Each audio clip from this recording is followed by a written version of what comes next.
आज हम लोग असल धन पढ़ेंगे। यह कहानी अबराद मोहसिन और कमरान मोहसिन के द्वारा रचित है। बहुत दिनों की बात है कि ईरान के किसी गांव में एक गरीब चरवाहा रहा करता था। चरवाहा यानी जो भेड़ बकरियों को चराया करता है। इस चरवाहे का नाम दारा था। यह चरवाहा अत्यंत ही गरीब था। इसके पास न तो रहने का अच्छा घर था, ऐसे झोपड़े में रहता था जिसकी आधी छत गिर चुकी थी। खाने के लिए रूखी सूखी रोटी मिल जाती थी। पहनने के लिए उसके पास भेड़ की ऊन से बने फटे पुराने कोट कपड़े थे। गरीब तो यह था, लेकिन लोग इसका बड़ा सम्मान किया करते थे क्योंकि वह बड़ा ही बुद्धिमान था। एक बात यहाँ जानने योग्य है कि लोग अपनी वेशभूषा और धन ऐश्वर्य से नहीं पूछे जाते, बल्कि उनकी पूछ हमेशा उनके ज्ञान से होती है। दारा की बुद्धिमानी की धूम यानी चर्चा चारों ओर फैलने लगी। गांव के लोग अपनी परेशानी लेकर दारा के पास आते और वह बड़ी ही बुद्धिमानी के साथ उनकी समस्याओं को सुलझा देता था। लोग उसकी तारीफ करने लगे। लोग यहाँ तक कहने लगे कि उसकी बुद्धि राजाओं की सी है। राजाओं की सी क्यों है? क्योंकि यह राजा का दायित्व होता है कि वह लोगों की समस्या को सुने और उसका समाधान करे। ठीक इसी प्रकार से दारा भी अपने कर्तव्यों का पालन कर रहा था। वह इतना बुद्धिमान था कि संसार का कोई ऐसा प्रश्न नहीं था जिसका उत्तर उसके पास न हो। ऐसी कोई समस्या नहीं थी जिसे वह सुलझा न सकता हो। ईरान में दारा की तरह बुद्धिमानी सूझबूझ रखने वाला दूसरा कोई भी नहीं था। धीरे धीरे दादा की चर्चा ईरान के शाह के कानों तक जा पहुंचती है। ईरान के शाह उन दिनों किसी समस्या को लेकर काफी परेशान रहा करते थे। कोई भी दरबारी शाह की समस्या का समाधान नहीं कर पाया, इसलिए उसने दारा के पास दूत भेजा और अपनी समस्या का समाधान मांगा। दारा ने अपनी समझदारी से उस समस्या का समाधान तुरंत कर दिया। दारा की ऐसी समझदारी देखकर दारा दंग रह गए, यानी आश्चर्यचकित रह गए। मुहावरे का प्रयोग किया गया है। शाह को लगा यह चरवाहा निश्चित रूप से काफी समझदार है। ऐसे बुद्धिमान और समझदार व्यक्ति की जगह जंगलों में नहीं हो सकती, बल्कि राजमहल में होनी चाहिए, राज सिंहासन के बगल में होनी चाहिए। शाह ने अपने दूत को भेजकर दारा को बुलवा लिया। जब दारा दरबार में आता है तो बड़े ही अदब, यहाँ विदेशक शब्द का इस्तेमाल हुआ है। अदब का अर्थ होता है सम्मान के साथ शाह को सलाम करता है। इसके बाद शाह अपनी इच्छा दारा के सामने व्यक्त करते हैं कि वह बोलते हैं, मैं चाहता हूँ कि तुम मेरे महल में ही रहो ताकि मैं तुमसे राज्य की समस्याओं के बारे में सलाह लेता रहूं। शाह की बात सुनकर दारा ने भी अपनी सहमति दे दी। दारा ने शाह से कहा, आप कहो सर आंखों पर। यहाँ पर भी मुहावरे का प्रयोग हुआ है। इसका अर्थ होता है आदेश का पालन करना। दारा अब महल में ही रहने लगा। शाह उसका इतना सम्मान करता कि उसे अपने राज सिंहासन के पास ही बिठाता था। कोई भी कार्य दारा के परामर्श के बिना नहीं करती। शाह जिस प्रकार से दारा का सम्मान करने लगे थे, उससे दरबारी दारा से ईर्ष्या करने लगे थे। ये दरबारी रोज दिन कोई न कोई युक्ति निकालते कि दारा को किस प्रकार शाह की नजरों से गिराया जाए। ये दरबारी दारा के खिलाफ शाह के कान भरने लगे। कान भरना यानी चुगली करना।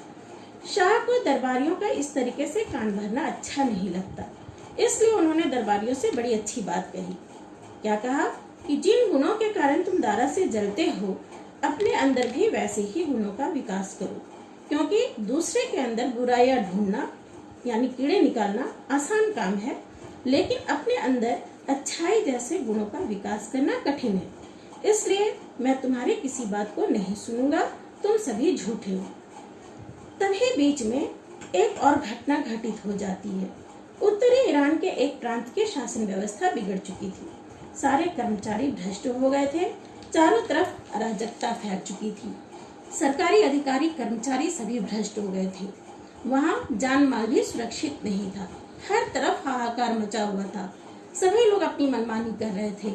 ऐसे घोर संकट से इस प्रांत को उबारने के लिए शाह ने दारा को वहाँ का गवर्नर बनाकर भेजा, ताकि वह वहाँ की फैली अराजकता का अंत कर सके और वहाँ के हालात को ठीक कर सके।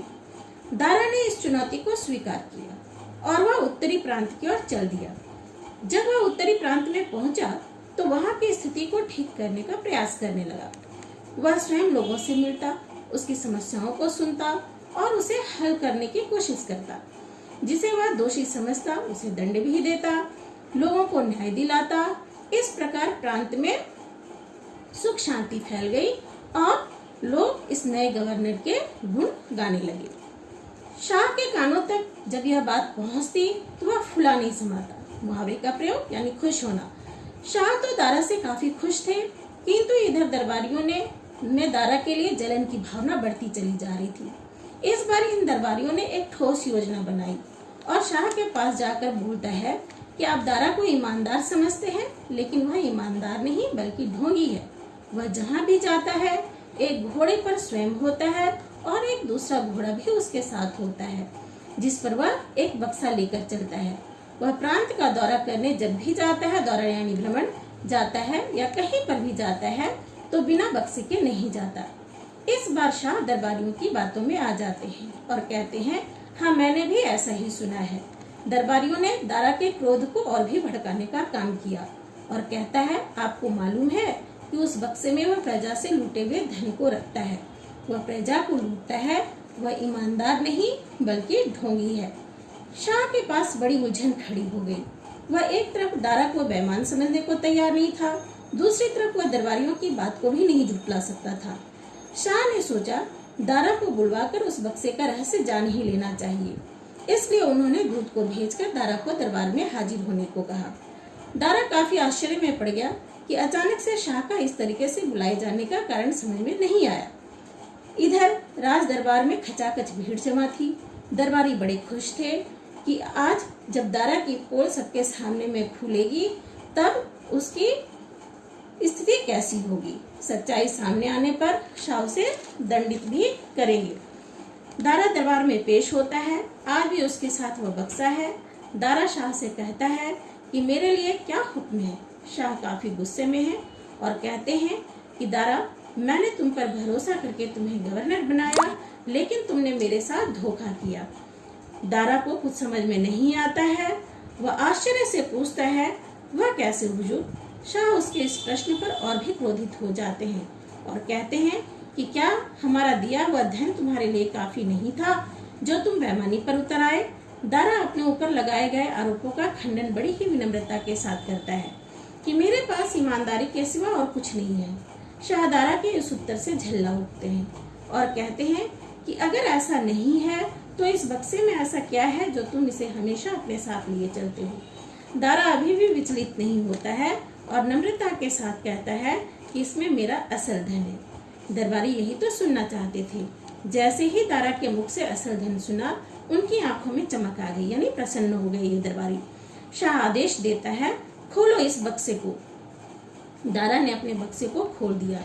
जब बक्सा खुला तो सभी आश्चर्यचकित रह गए, क्योंकि उस बक्से में दारा का भेड़ की ऊन से बना हुआ फटा पुराना कोट था, जिसे पहनकर वह भेड़ें चराया करता था। शाह ने पूछा, यह क्या है।